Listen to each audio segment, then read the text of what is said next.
Hello guys, kamusta? Kapanood nyo na ba kay Kwan? FLM, nahuli na siya. So, anong masasabi nyo dyan? Nahuli na siya. Tignan nyo sa video, okay? Lahat po na binibintang nila, natapos na ho noong 2020 pa, naging kaso ko na ho lahat yan. At nakwit ho ko dyan. Ngayon ho, yung laban namin ni ako ho ang unang nagsampa ng kaso sa kanya. Oo, ako ho unang nagsampa, ako ho unang nawaran. So, ang just fixation lang po, ipahiya niyo ako sa buong Pilipinas. Grabe, para akong pumatay. Yung sinasabi niya marami ko inistapa, 2020 pa lang, ang dami na nagsasabi niya, wala naman nagkatotoo kahit isa. Tapos papahiyain niyo ako, national TV, ng ganito. Rakesyo ako daw ay nagmura kay ganito. Merong dahilan ho yun kung bakit ako nakapagsalita ng hindi maganda sa isang ito.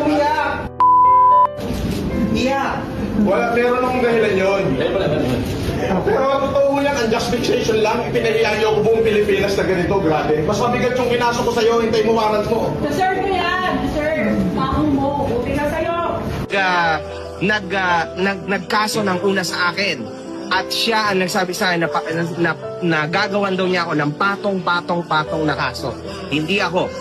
Pero later on, lumawak na lang ng lumawak, humaba ng humaba kasi naging laban na rin pa para sa mga OFW. That's it, guys. Yan ang totoo dyan. Yan yung tunay na story.